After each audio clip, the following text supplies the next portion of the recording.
जो लोग राजनीति में आना चाहते हैं या राजनीति में हैं और उनके पास पैसा नहीं है, उनकी आर्थिक स्थिति खराब है, तो मैं क्यों ऐसा कहता हूं कि पहले अपनी आर्थिक स्थिति ठीक कर लें। अगर आर्थिक स्थिति ठीक नहीं होगी तो क्या क्या चैलेंजेस आने वाले हैं, उनके बारे में बात करने वाला हूं। और इसलिए नहीं, कई लोगों को लगता है क्योंकि मैं ट्रेनिंग देता हूं आर्थिक स्थिति कैसे ठीक करें राजनीति में आने से पहले, तो लोगों को लगता है शायद सर अपना कोर्स प्रमोट करना चाहते हैं। नहीं, मैं ये नहीं कहता आप मुझसे सीखिए, और मैं ये भी नहीं कहता कि आपको सीखना ज़रूरी ही है, क्योंकि बहुत सारे आर्थिक स्थिति ठीक करने के नियम ऐसे हैं जो आपको ऑलरेडी पता है, बहुत सारे रास्ते मालूम हैं। किस रास्ते से चलकर जाएंगे, किससे सीख कर जाएंगे, ये मायने नहीं रखता। लेकिन अगर राजनीति में जा रहे हैं तो कम से कम अपने आप को आर्थिक रूप से इतना मजबूत कर लें कि आपकी एब्सेंस में आपका घर कैसे चलेगा और आपके राजनीति के जो खर्चे होने वाले हैं उस पर आपको किसी पर ना निर्भर रहना पड़े।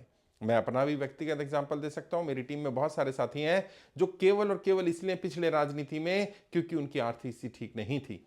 अगर काश कि उनकी आर्थिक स्थिति ठीक होती तो उनमें क्षमता की कोई कमी नहीं थी, उनका विजन, उनकी लीडरशिप स्किल्स, उनकी कम्युनिकेशन, सारे गुण थे जो एक सफल राजनेता में चाहिए।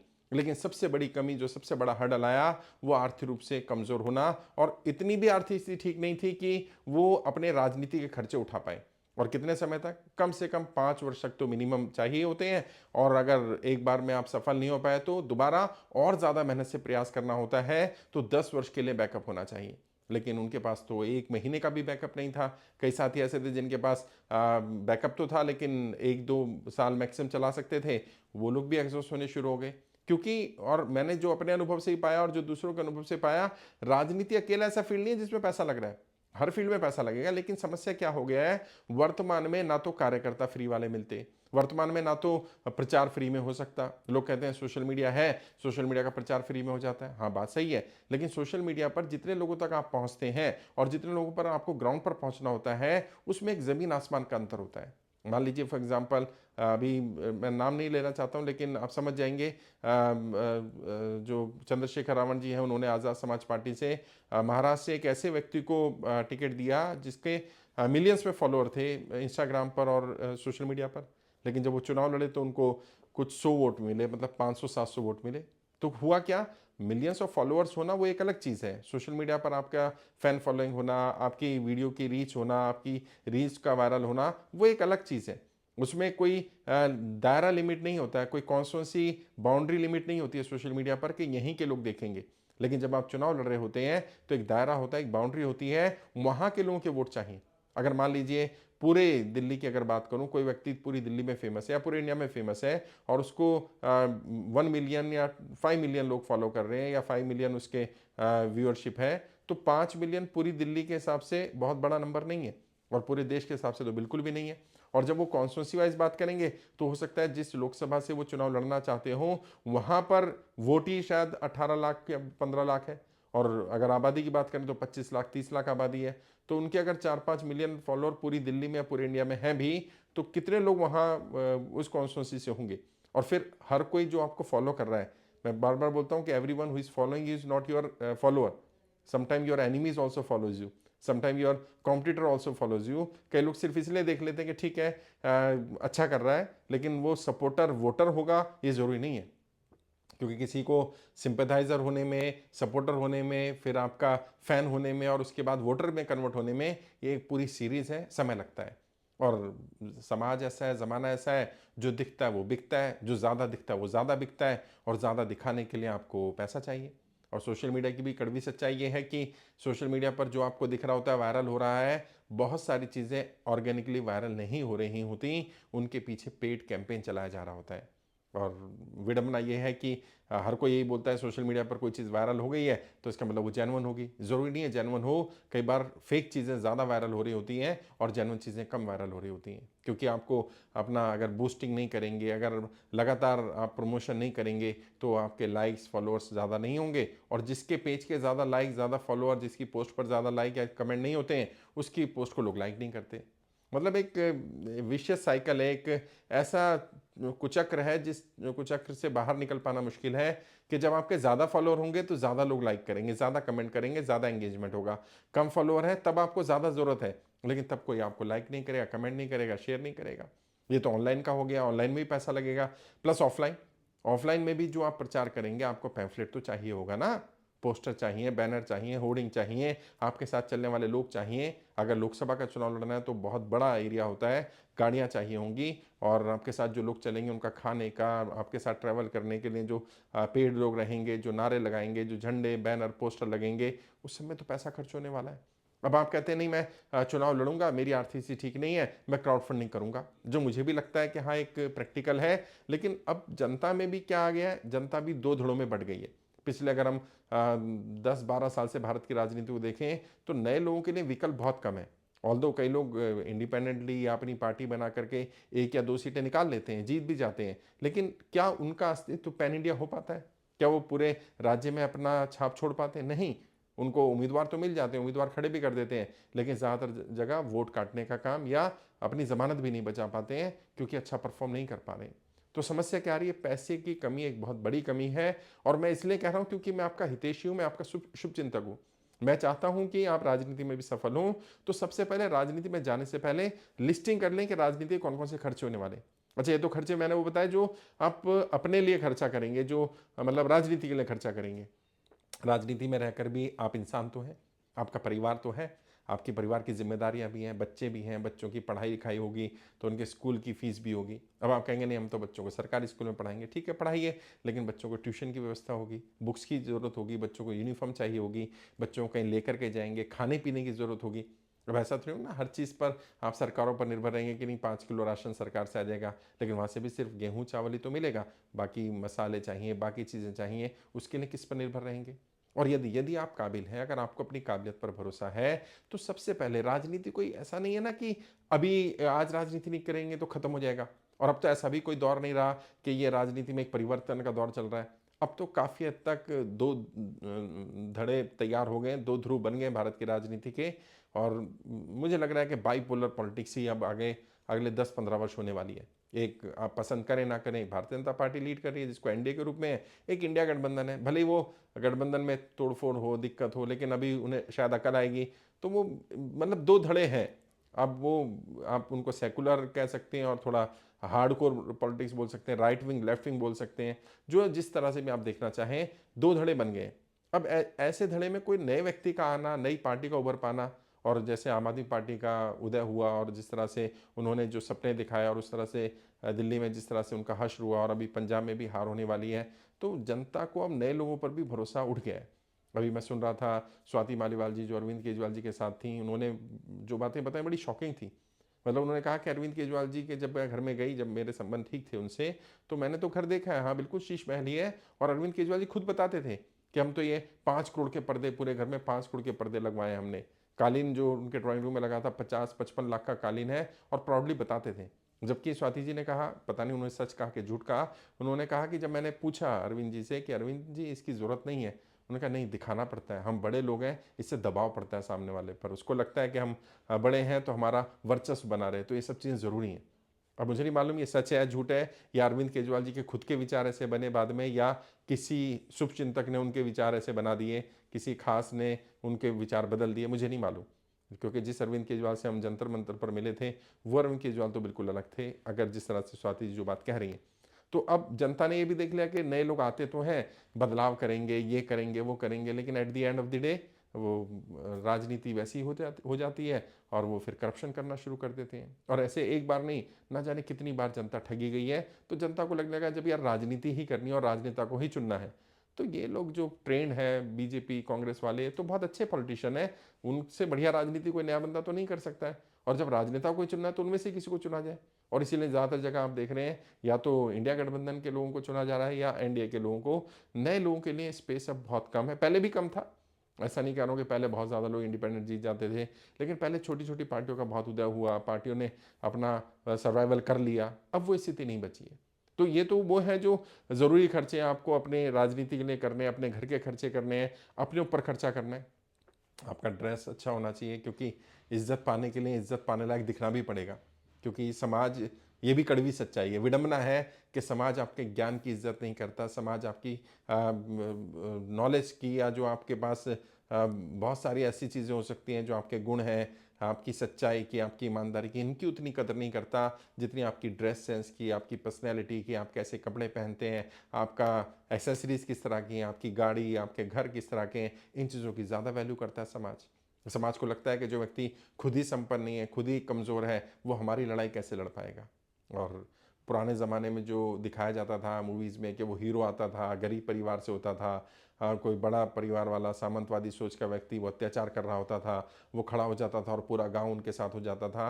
अब ये प्रैक्टिकली संभव नहीं है, क्योंकि अब वहाँ पर भी धड़े बन गए, निचले स्तर की राजनीति में भी धड़े बन गए। मतलब आप ग्राम स्तर की राजनीति भी बिना पैसे के संभव नहीं है। तो अगर आप कोई विधानसभा या लोकसभा ये सोचे कि मैं बिना पैसे के राजनीति कर लूँगा और अपनी जेब का पैसा ना लगाएं, ये संभव है, मैं बार बार कहता हूँ। लेकिन जो लोग आप पर दाव खेलेंगे, जो आपका साथ देंगे, सपोर्ट करेंगे, वो भी दाव खेलने तब आएंगे जब कुछ पैसा आप लगा चुके हो या कुछ दिखा चुके हो। क्योंकि जो दिखता नहीं है, जिसमें दम नहीं दिखेगा, उसके साथ कोई क्यों खड़ा होगा। अब वो अगर पैसा नहीं है तो क्या करेगा व्यक्ति? करप्शन करेगा, वो कोई संस्था बना करके काम करेगा, संस्था में मेंबरशिप लेगा, मेंबरशिप लेके डोनेशन लेगा, डोनेशन लेके कुछ पैसे का इस्तेमाल अपने लिए करेगा, कुछ अपनी टीम के लिए करेगा, कुछ अपने निजी खर्चों के लिए करेगा। तो क्या वो सही है? क्या संस्था के पैसे का इस तरह से दुरुपयोग होना चाहिए? कोई पार्टी या संगठन बना करके उसका इस तरह से दुरुपयोग होना चाहिए? वो भी ठीक नहीं है। और जब आप सत्ता में रहते हैं तो सत्ता में तो चलिए आप एमएलए बन गए, एमपी बन गए, तो आपको सैलरी भी मिलेगी, सुविधाएं मिलेंगी, घर भी मिल जाएगा, लेकिन कभी तो सत्ता जाएगी। सत्ता तो परमानेंट नहीं है। तो फिर जब चली जाएगी तब क्या होगा? तब आप, कई लोग कहते हैं नहीं पेंशन मिल जाती है। अभी दिल्ली में सौरभ भारद्वाज जी पूर्व मंत्री रहे, पूर्व एमएलए रहे, उन्होंने बताया कि 15,000 रुपये की पेंशन दिल्ली में मिल रही है।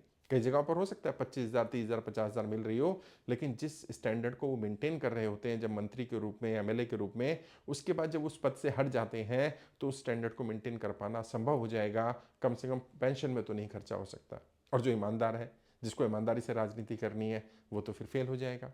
तो बेहतर यह है, अगर आपको वाकई करप्शन नहीं करना, बेईमानी नहीं करनी, सबसे पहले अपनी आर्थिक स्थिति ठीक करो, उस पर फोकस करो। उसमें जैसे मैंने कहा, अगर मेरी मदद चाहिए तो मेरी मदद ले लो, अगर आपको लग रहा है मेरी मदद के बिना हो जाएगा तो बिना उसके कर लो, लेकिन कम से कम अपना फोकस अपनी आर्थिक स्थिति ठीक करने पे करो। और 5 वर्ष, पूरे 5 वर्ष पूरे डेडिकेशन, पूरे डिवोशन के साथ अगर कोई व्यक्ति अपनी आर्थिक स्थिति ठीक करने में लगा दे तो ये संभव ही नहीं है कि वो आर्थिक स्थिति ठीक ना कर पाए। आर्थिक स्थिति ठीक हो जाएगी पूरा 5 वर्ष। लेकिन वो कहते हैं ना, वो हमारे यहाँ तो घोड़े की नाल बोलते हैं, मुझे नहीं मालूम आपके यहाँ कहाँ सुन रहे हैं आप और आपके यहाँ क्या बोलते हैं, जो घोड़े के लगा दी जाती है और घोड़ा इधर उधर नहीं देखता है, सीधा सामने देखता रहता है। कमेंट में बताइएगा आपके यहाँ क्या बोलते हैं उसको, क्योंकि अलग अलग राज्यों में लोग सुन रहे होंगे तो अलग अलग राज्यों में अलग अलग नाम से बुलाया जाता है। लेकिन वो लगाना पड़ेगा, मतलब बिल्कुल फोकस करना पड़ेगा कि मैं राजनीति से या सोशल सर्विस से जुड़ा तो रहूँगा, अवेयर रहूँगा क्या चल रहा है क्या नहीं चल रहा है, जो थोड़ा बहुत इन्वॉल्वमेंट है वो भी दूंगा, लेकिन मेरा मेन प्राइमरी फोकस जो होगा अपनी आर्थिक स्थिति ठीक करने पर होगा। जब आर्थिक स्थिति ठीक हो जाएगी, कम से कम इतनी ठीक हो जाएगी हमारी एब्सेंस में हमारा घर भी चल जाए और हमारे राजनीतिक खर्चों के लिए पैसा आ जाए, पैसिव सोर्स ऑफ इनकम, या बिजनेस को ऑटो पायलट मोड पर करना, या आपके परिवार का कोई व्यक्ति, आपका बेटा बेटी, आपकी वाइफ, आपके परिवार का कोई सदस्य जो आपके घर की जिम्मेदारी और आपकी राजनीति की जिम्मेदारी उठाने को तैयार हो जाए, तब राजनीति में उतरिए। वो लोग जिनके परिवार राजनीति में होते हैं उनके बच्चों को ये दिक्कतें नहीं आती हैं। और वैसे तो मैं कभी भी परिवारवाद को ये बुरा नहीं मानता कि राजनीति में परिवारवाद है तो बुरी चीज़ है, क्योंकि परिवारवाद तो हर जगह है, व्यापार में भी परिवारवाद है, हर जगह है। और परिवारवाद राजनीति में सर्वाइव कर ही नहीं सकता है, क्योंकि ऐसा नहीं होता ना कि कोई व्यक्ति अपने बच्चों को कुछ हैंड ओवर कर सकता है, सांसद अपने बेटे को नॉमिनेट कर सकता है, सांसद नहीं कर सकता है। सांसद का बेटा अगर सांसद बनना चाहता है तो उसे जनता के बीच में ही जाना पड़ेगा, और यदि जनता बेटे को बार बार चुन रही है तो आप ये नहीं बोल सकते वो परिवारवाद है, वो आप जनता के विवेक पर क्वेश्चन कर रहे हैं। जिस जनता ने बाप को चुना और बेटे को भी चुना, तो जनता को दोष दीजिए, नेताओं को दोष देने की जरूरत नहीं है। जनता अगर उसको ठीक नहीं मानती होती तो हरा देती, जनता ने चुना। अब आप कहेंगे नहीं उसको तो एज मिल जाता है, तो वो तो एज बिजनेसमैन के बेटे को ही मिलता है। जब एक बिजनेसमैन का बेटा बिजनेस शुरू करता है और एक आम इंसान का बेटा बिजनेस शुरू करता है तो एज उनको भी मिलता है ना। तो इसका मतलब तो कभी कोई नौकरी से बिजनेस में आएगा ही नहीं। आ भी रहे हैं लोग, बिना परिवारवाद के भी आ रहे हैं और परिवार वाले भी आ रहे हैं। तो राजनीति में परिवारवाद जैसी कोई चीज़ नहीं है, लेकिन उनको फायदा इसलिए मिल जाता है क्योंकि उनको ये सारी चीज़ें पता है, और उनको पता है, उन्होंने घर में देखा लोग आ रहे हैं। जैसे मैं कई बार अपनी टीम को भी एग्जाम्पल देता हूँ, और अपने साथियों को जो सफल नहीं हो पाए, या यूँ कहेंगे कि उन्होंने एक अनुभव किया कि पैसे की कमी की वजह से कैसे जूझ रहे थे, तो मैंने उनको गाइड किया कि देखिए आपके घर पर अगर 100 लोग रोज आएंगे, सिर्फ 100 लोग, अगर आप सांसद तो छोड़ दीजिए, विधायक का चुनाव लड़ रहे हैं, छोटा भी चुनाव लड़ रहे हैं, 100 लोग रोज आएंगे और 100 लोगों को आपको सिर्फ खाने पीने की व्यवस्था करनी है, रहना भी नहीं करना, आएंगे चले जाएंगे। 100 लोगों के खाने पीने की व्यवस्था करना भी 1 महीने तक एक व्यक्ति के लिए संभव नहीं है, अगर उसकी आर्थिक स्थिति इतनी ठीक नहीं है कि वो अपना घर का खर्चा मेंटेन कर पाए, अपने खर्चे मेंटेन कर पाए और कुछ सोर्स ऑफ इनकम ना हो। तो हो सकता है आपके पास कुछ पैसा हो, कई लोग कहते हैं 10 लाख रुपए जी मेरे पास कॉर्पस है, मैं उस 10 लाख से काम चला लूंगा। वो 10 लाख कब खत्म हो जाएगा पता भी नहीं चलेगा भाई। एक बड़ी रैली कर लोगे 10 लाख खत्म हो जाएगा। अगर आपने होर्डिंग बैनर पोस्टर लगा लिए, बड़े होर्डिंग पेड़, पता करो ना यार आपके एरिया में क्या रेट है मुझे नहीं मालूम है, लेकिन दिल्ली शहर में तो कोई भी पेड़ होर्डिंग 1 लाख रुपए से कम का है ही नहीं। अगर आप 10 दिन के लिए भी लेंगे तो कम से कम 5 लाख 10 लाख रुपया खर्चा आने वाला है। और बाहर भी किसी भी राज्य में भी होर्डिंग बनवाने का लगवाने का खर्चा 15-20 हज़ार रुपये से कम नहीं आने वाला है भाई। अगर आपने 50 होर्डिंग भी लगवाए, 15-15 हज़ार के भी लगवाए, तो आप सोचिए लाखों रुपए खर्च हो गया आपका। सच्चाई ये है कि ये बातें कोई बताता नहीं है, और जब व्यक्ति राजनीति में चला जाता है तब उसे समझ में आती है। मेरी कोशिश क्या है कि जो भाई आचार्य चाणक्य ने भी कहा ना कि दूसरे के तजुर्बे से सीखो। हर एक्सपेरिमेंट अपने ऊपर करने के लिए तुम्हारी उम्र थोड़ी पड़ जाएगी, सारे तजुर्बे अपने ऊपर करने जरूरी थोड़ी है। और मैंने तो करके देखा है, ताकि कल को कोई ये ना कहे कि सर आपको अनुभव नहीं है। तो मैं बता सकता हूँ मेरा अपना व्यक्तिगत अनुभव भी और मेरी टीम का अनुभव भी, मेरी टीम के सैकड़ों साथियों का अनुभव भी, जो काबिल है, जिनके अंदर क्षमता है, सब कुछ है, लेकिन पैसे की कमी है। तो क्योंकि उन्होंने अपना फोकस पैसे पर रखा ही नहीं, तो पैसे की कमी दूर नहीं कर पाए। और जो मैं आप लोगों को सिखा रहा हूँ और उन्हें भी बता रहा हूँ कि भाई सबसे पहला काम, अगर आप काबिल हैं तो अपनी काबिलियत पैसा कमाने में लगाइए। कम से कम इतना पैसा कमा लीजिए कि आपके राजनीति के खर्चे चल पाए और आपके एब्सेंस में आपका घर का खर्चा चल पाए। ऑटो पायलट मोड पर बिजनेस कर दीजिए, वाइफ को, बेटे को, बेटी को, परिवार के किसी सदस्य को लगाइए, खुद हफ्ते में 1 दिन इन्वॉल्व हो जाइए और बाकी 5 दिन 6 दिन राजनीति करिए, तो भी कोई दिक्कत नहीं है। लेकिन आर्थिक रूप से अगर कमजोर होंगे तो कदम कदम पे दिक्कत है, कदम कदम, मतलब मैं बता रहा हूँ। और जो लोग अनुभव कर चुके हैं, जो चुनाव लड़ चुके हैं या जिन्होंने ये अनुभव किया है, वो भी कमेंट करके बताएं, जरूर बताएं, ताकि लोगों को पता चले। क्योंकि अगर आप सफल हो जाते हैं तो आप सफल हो ही जाएंगे, लेकिन अगर आप सफल नहीं भी हुए तो कम से कम आप एक अच्छे गाइड तो बनिए, लोगों को बताइए कि ये चैलेंजेस आते हैं, इन चैलेंजेस का सामना करना पड़ेगा और इनके लिए अपने आप को तैयार करना पड़ेगा। और राजनीति तो सच में बहुत खर्चे का फील्ड है। पिछले 10-15 वर्ष से राजनीति जैसी हो गई है। अब कई लोग इसमें भी कहेंगे कि शायद 10-15 वर्ष क्यों कह रहे हैं, ऐसा नहीं है पहले राजनीति महंगी नहीं थी या खर्चीली नहीं थी, लेकिन क्या हुआ कि अब पैसे वाले ज़्यादा आ रहे हैं। हर पार्टी में पार्टी टिकट ही उनको देती है जो पैसे वाले हैं। तो अब मान लीजिए आपका खर्चा कितना होगा। जो मैं 18 साल पहले जब मैंने इंस्टीट्यूट शुरू किया तब भी मैं ये बोलता था कि आपका खर्चा आप तय नहीं करते हैं, आप किसके विरोध में खड़े हैं वो तय करता है। वो जितना खर्चा कर रहा है उसके अनुपात में आपको खर्चा करना पड़ेगा। लेकिन लगता था कि नहीं, शायद जनता भी साथ देगी, पहले जनता देती भी थी। बहुत सारे पुराने नेता ऐसे हैं जिनकी फाइनेंशियल कंडीशन अच्छी नहीं थी, लेकिन जनता ने उन पर दाव खेला। बहुत सारे उनके लोगों के मित्र थे, उनके मित्रों ने उन पर दाव खेला और वो मंत्री बने, एमएलए बने, एमपी बने, मुख्यमंत्री बने, प्रधानमंत्री बने। तो अगर आपके पास ऐसे मित्र हैं जो आपका खर्चा उठाने को तैयार है तो भी चल जाएगा, आपका परिवार खर्चा उठा ले तो भी चल जाएगा, आपका बिजनेस आपका खर्चा उठा ले तो भी चल जाएगा, आपको कहीं से पैसा इतना मिल जाए कि आपको पैसा खर्च करने में दुख ना हो और पैसा खत्म ना हो, इतना पैसा है तो भी काम चल जाएगा। लेकिन बिना पैसे के वर्तमान में राजनीति कर ले वो संभव नहीं है। इसलिए पहले अपनी आर्थिक स्थिति ठीक करिए, वरना जब आप राजनीति करेंगे बिना पैसे के ये चैलेंजेस आएंगे, और जब चैलेंजेस आएंगे तो फिर आपको मेरी याद आएगी। और फिर भी चैलेंजेस आ रहे हैं तो मैंने बताया ना, समाधान भी है। जहां समस्या वहां समाधान भी है। आर्थिक स्थिति कैसे ठीक की जा सकती है उसके बारे में मैं गाइड कर दूंगा। मेरी वेबसाइट है www.iplindia.org, वहां जाकर के आप चेक करिए राजनीति में आने से पहले कैसे करें अपनी आर्थिक स्थिति ठीक। वो ट्रेनिंग अटेंड कर सकते हैं, बात करना चाहें तो बात भी कर सकते हैं। दिल्ली में मेरा कनॉट प्लेस में ऑफिस है, यहाँ करके मिल सकते हैं। मैं आपका रोड मैप भी बना दूंगा, गाइड भी कर दूंगा, बता भी दूंगा कि कैसे अपने आप को आर्थिक रूप से मजबूत बनाएं और कितना मजबूत बनाएं, किस चुनाव में कितना पैसा लगेगा, वो पैसा वाइट में कितना लगेगा, ब्लैक में कितना लगेगा, पैसा कहाँ कहाँ खर्च होने वाला है। कम से कम एक चेकलिस्ट तो होनी चाहिए ना। राजनीति में जा रहे हैं, चुनाव नहीं लड़ना। कई लोग कहते हैं मैं फ्रंटल पॉलिटिक्स में नहीं जाना चाहता, बैकएंड में जाऊंगा, वहां तो पैसा नहीं लगेगा। नहीं, वहां भी लगेगा। आपको अपने आप को ये दिखाने के लिए कि आप एक लीडर हैं, पैसा लगने वाला है। घर से निकलते ही पैसा लग जाता है साहब। आप घर से निकलेंगे तो किराया भाड़ा देना पड़ेगा ना। बस फ्री नहीं है, हर जगह तो बिल्कुल भी फ्री नहीं है, और हर जगह बस जाए ज़रूरी नहीं है। कई जगह ऑटो भी जाना पड़ेगा, टैक्सी से भी जाना पड़ेगा, फ्लाइट भी पकड़नी पड़ेगी, ट्रेन से भी जाना पड़ेगा। और ये तो नहीं होगा ना मैं फ्लाइट से जा रहा हूँ अच्छा काम करने के लिए, समाज की सेवा करने के लिए, लोगों को जागरूक करने के लिए, और मैं फ्लाइट वाली कंपनी को बोलूँ भाई मैं अच्छे काम के लिए जा रहा हूँ, मुझे फ्री में भेज दो। वो कहेंगे नहीं साहब, वो अलग बात है, आप अच्छा काम करें लेकिन फ्री में तो नहीं होता है। तो there is no free lunch is available, और फ्री में तो नहीं कोई आपको देने वाला है कि आप बहुत अच्छा काम कर रहे हो। कुछ लोग होंगे जो आपके परिवार के, आपके अपने आप का सपोर्ट कर देंगे, लेकिन उनकी भी एक सीमा है, उनकी भी एक लिमिट है। कब तक आप परिवार से, रिश्तेदारों से, नोन लोगों से, यार दोस्तों से मदद मांगते रहेंगे और कब तक वो आपकी मदद करते रहेंगे? अगर आप एक बार सफल नहीं हुए, एक अटेम्प्ट में सफल नहीं हुए, तो 5 वर्ष निकल जाते हैं साहब। राजनीति में यही तो सबसे बड़ी विडंबना है कि हर 6 महीने में अटेम्प्ट नहीं आता, हर साल में अटेम्प्ट नहीं आता है। एक बार जिस अटेम्प्ट को आपने छोड़ दिया, 5 साल बाद आएगा वो। और ऐसा नहीं होता है कि आप एमपी छोड़ दिया तो आप एमएलए लड़ लो, फिर पार्षद लड़ लो, फिर ग्राम प्रधान लड़ लो, फिर बीडीसी मेंबर लड़ लो, मतलब सिर्फ चुनाव ही लड़ते रहो, तो फिर लोग और बेवकूफ़ कहेंगे। और लोगों को जब ये पता चलेगा कि ये नॉन सीरियस है, तो लोग वैसे दाव नहीं खेलेंगे। तो ये कड़वी सच्चाई है, मुझे लगा इस पर बात रखनी चाहिए। बहुत कम लोग हैं जो इस पर बोल पाते हैं, बता नहीं पाते हैं, क्योंकि कोई सिखाना नहीं चाहता। मैं सच्चाई बता रहा हूँ, मैं 18 वर्ष से इस इंडस्ट्री में हूँ। मैं देख रहा हूँ लोगों को, लोग ये सब प्रॉब्लम झेल रहे हैं, लेकिन कोई कभी किसी को गाइड नहीं करना चाहता कि ये प्रॉब्लम आने वाली है, ताकि वो व्यक्ति अपनी तैयारी कर ले। और जब राजनीति में पहुंच जाते हैं तो मजबूरी है कि वहाँ यू टर्न नहीं है, आइदर फॉल इन लाइन और फॉल आउट। तीसरा विकल्प नहीं रहता राजनीति में। ये कड़वी सच्चाई है राजनीति की।